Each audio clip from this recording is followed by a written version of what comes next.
Olá, vamos lá. Vamos continuar o nosso estudo de Kuzari. No último estudo, a gente falou um pouquinho sobre os korbanot, sobre como é essa questão de que a Kadosh Baruch Hu, ele precisa de korbanot, ele se alimenta deles. A priori, nos psukim, os korbanot são chamados de lechem elokecha, o pão do seu Deus. Como funciona essa questão exatamente? A gente explicou mais ou menos na aula passada, vamos entender um pouquinho melhor. Para explicar isso, o Kuzari, o Haver explicando para o Kuzari, ele traz um machado. Ele faz uma analogia da Neshama no corpo do ser humano. Então, vamos entender um pouquinho como funciona a Neshama. Como a Neshama se conecta com o corpo, quando, como isso acontece exatamente. Então, Hazal falaram em que momento a Neshama ela aparece na pessoa, em que momento a nossa Neshama, a Neshama particular de cada um e um, se conecta com o nosso corpo. Será que é quando a pessoa nasce, quando faz bar mitzvah? Qual é a data exata? Quando isso acontece? Fala um Hazal, isso acontece no primeiro momento em que a pessoa passa a existir. Não no nascimento, não na formação do feto, mesmo antes disso. Logo no momento em que o óvulo é fertilizado, lá a Neshama começa a aparecer. Ou seja, a Neshama aparece no mundo, a Neshama de cada um e um aparece no primeiro momento em que ele vai começar a existir, certo? Existe apenas aqui o potencial, talvez, está começando a se formar, ainda não existe nem o feto, mas assim, a Neshama já está aqui. Por isso, quando a mulher fica grávida e tem um bebê dentro da barriga, tem que saber que o que ela faz, o que ela come, o que ela pensa, o que ela ouve, tudo isso influencia a Neshama que está dentro dela. Do mesmo jeito que tudo que a gente faz no dia a dia, tudo que a gente ouve, lê, conhece, nos influencia a nossa vontade, nossos pensamentos, nossas ideias. Assim também, tudo que acontece com a mulher enquanto ela está grávida e tem uma Neshama dentro dela, tudo isso influencia aquela Neshama. Então, nesse momento, a Neshama aparece. Agora, o que a Neshama precisa para continuar conectada com o corpo?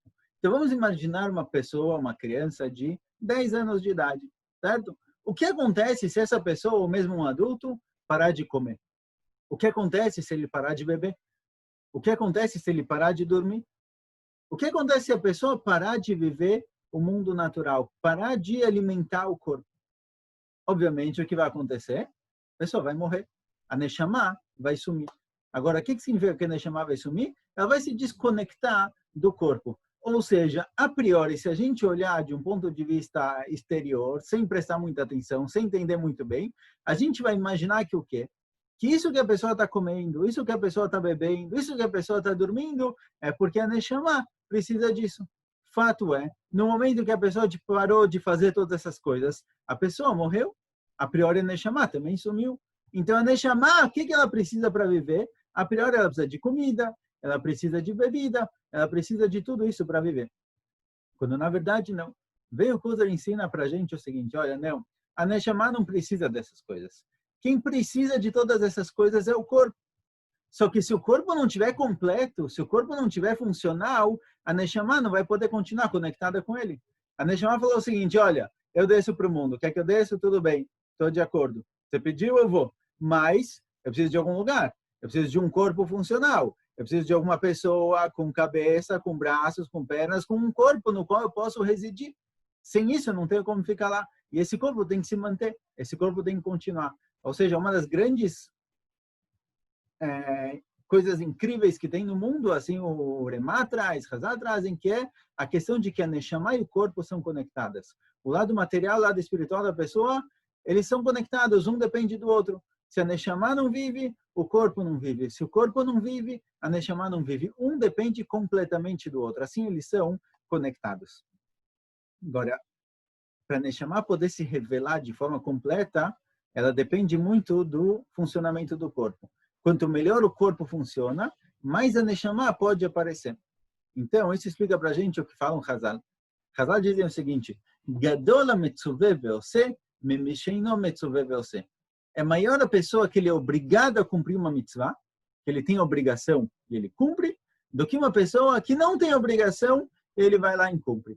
A priori a gente pensaria ao contrário. Olha, alguém que é obrigado a cumprir mitzvot, o cara tem que cumprir Shabbat, tem que colocar tefilim, tem que rezar, ele tem que cumprir as mitzvot, ele é obrigado, ele faz isso, ele fez o quê?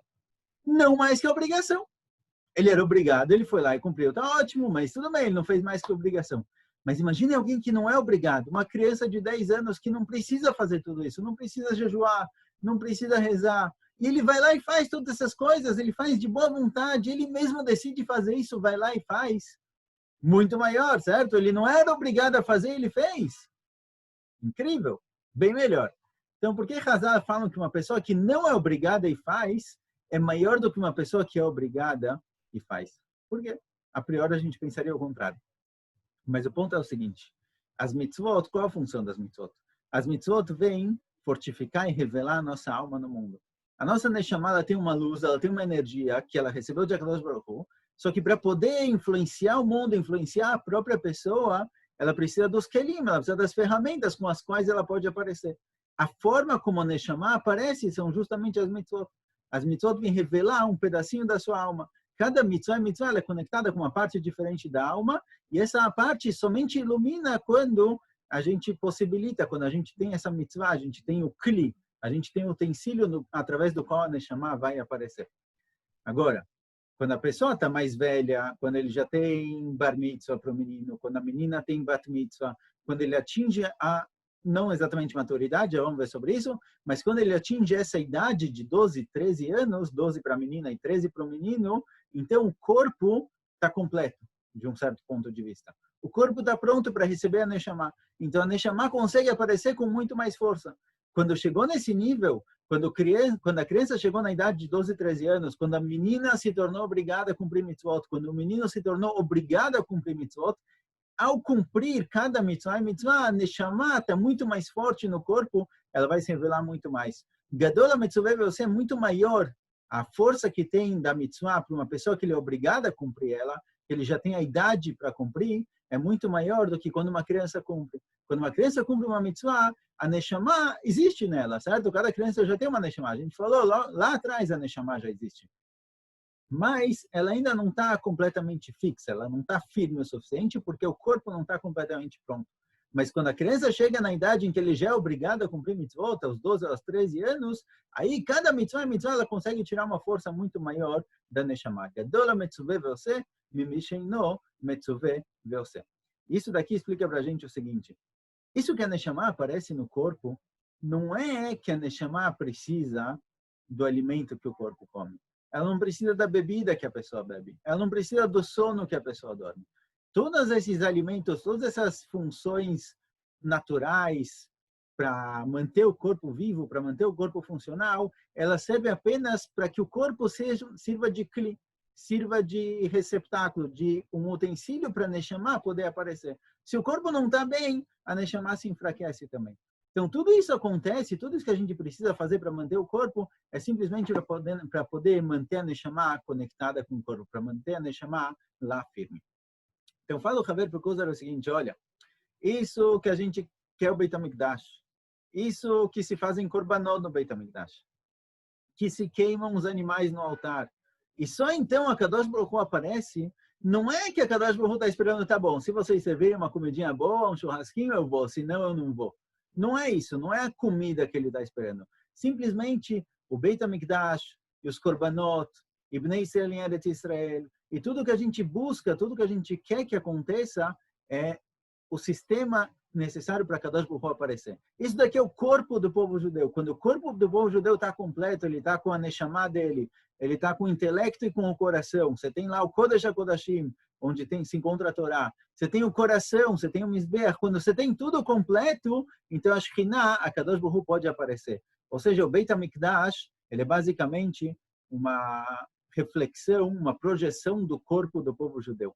Quando o Beit HaMikdash está completo, quando ele está funcional, quando os Kohanim estão lá trabalhando, os Levim estão cantando, os Bnei Israel estão lá trazendo o Korbanot, aí o corpo está funcionando. Se o corpo está funcionando, a Shekhinah pode aparecer, a Kadosh Baruch Hu pode se revelar lá. Não é que ele precisa de uma coisa ou outra, simplesmente, somente quando o corpo estiver pronto, a Shekhinah vai poder aparecer. Tem um livro interessante do Uremá. O Uremá, um dos grandes poskim ashkenazim, ele escreveu um livro chamado Torat HaOlah, no qual ele explica qual a relação entre o Beit HaMikdash e o corpo do ser humano, e também o mundo em geral. Certo? O Beit HaMikdash, ele é uma miniatura do corpo de Bnei Israel. É assim que funciona, assim que a Kadosh Baruch Hu, ele ele colocou na criação, essa foi a condição para que ele aparecesse, que o Beit HaMikdash estivesse funcional. Então, quando a gente fala que a comida que tem os korbanot são lechem elokecha, é o pão de Akadosh Baruch Hu, não é que realmente é um pão no qual ele come, que ele precisa. É igual a Neshama para o corpo. Se o corpo está inteiro, se o corpo está funcionando, está alimentado, a Neshama aparece. Se o Beit HaMikdash está inteiro, se ele está com os korbanot, então o Akadosh Baruch Hu aparece. Se não, não. Essa é a condição. Essa foi a condição dele para aparecer. Geralmente no Beit HaMikdash, como se chama a aparição de Akadosh Baruch Hu? É o Esh, o fogo, certo? Quando aparece que Akadosh Baruch Hu ele aparece em algum lugar, ele se revela de forma muito grande, geralmente é trazido como se fosse o fogo. A analogia que a Torá usa é o fogo. Por quê? Porque o fogo é a matéria mais espiritual que a gente tem, certo? No mundo, o fogo é uma das matérias mais espirituais, porque ela está sempre buscando subir. Tudo que a gente tem de material, geralmente ele desce por causa da gravidade, mas ele tem um peso, ele tenta ir para baixo. O fogo, ele tenta subir. O fogo representa sempre a Neshama. Ner Hashem Nishmat Adam, certo? A Neshama é comparada com o Ner, com o fogo. Torá, Torá é comparada com o fogo, com a luz do fogo, porque justamente o fogo ele é a matéria que está sempre buscando subir, sempre buscando se elevar. Então ele sempre é comparado com as questões rohaniot, com as questões espirituais. Então, essa é o aparecimento da Neshama no corpo e o aparecimento da Shekhinah no Beit HaMikdash. Só mais uma questão interessante que ele traz aqui, que isso que a Neshama aparece no corpo não digamos assim, é uma analogia, é um exemplo, não é que realmente é assim. Ou seja, ele fala quando a Neshama se revela no corpo, quando a Neshama aparece dentro da gente, não é que realmente ela está em algum lugar. Ela está aqui nessa mão, ela está do outro lado, ela está no coração, ela está na cabeça. Não é que a Neshama realmente se encontra aqui no nosso corpo material. Ele chama isso de que a Neshama ela aparece no corpo Hul Malchut Velo Hul Makom. Ela não está se revelando em algum lugar específico, ela está aparecendo como Malchut, como Anhagá. E Hul Malchut Anhagá Velo Hul Makom. A Neshama, na verdade, ela está lá em cima, ela está num plano espiritual, ela não está aqui no nosso corpo realmente. Se alguém atingir no ombro, na barriga, não vai atingir a Neshama. A Neshama, a conexão dela com o corpo, quando a gente fala que a Neshama ela entra no corpo, que ela está dentro da gente, ela, na verdade, ela está liderando, ela está coordenando o corpo. Não é que ela realmente se encontra lá, é como se fosse uma marionete. Tá? A Neshama está lá em cima, mexendo o nosso corpo. Ou PlayStation, certo? Você está jogando videogame, você não está dentro da TV jogando. Você lá está atrás, mexendo, falando o que fazer, o que não fazer. Assim também a Neshama está num plano espiritual que influencia, que define para o nosso corpo o que fazer, o que não fazer. Esse é o aparecimento da Neshama, essa é a conexão da Neshama com o corpo. E quando está tudo funcionando, quando o corpo está de forma ideal, assim a Neshama pode aparecer. Por isso o Rambam fala algumas vezes que para a pessoa para ele ser, digamos assim, para ele ser uma pessoa correta, para a Neshama dele estar com força, a pessoa tem que cuidar do próprio corpo. Se você não cuida do corpo, se o corpo é doente, ele é fraco, ele não tem força, então a Neshama também não vai poder aparecer. Por isso, cuidar do corpo, a obrigação da pessoa cuidar do próprio corpo, isso daqui é parte do judaísmo, é parte da Torá, porque sem isso a Neshama não vai poder se revelar de forma completa. Então, o corpo, ele se transforma aqui em parte de alguma coisa muito mais elevada, e não algo apenas exterior e material. Então, essa é a questão dos korbanot. Os korbanot não são um alimento divino, não é o alimento de Akadosh Baruch Hu, a gente não está oferecendo para ele comida, a gente está simplesmente formando o corpo no qual a Shekhinah vai poder aparecer. Os korbanot, o Beit HaMikdash, tudo que acontece lá, quando está tudo funcionando da forma certa, esse é o sistema necessário para que a Shekhinah possa aparecer. E essa daqui é a ideia dos korbanot. Tá bom? Mas amanhã a gente segue, amanhã não, no próximo shiur a gente segue para o próximo assunto do Kuzari, no segundo mamar. Até mais.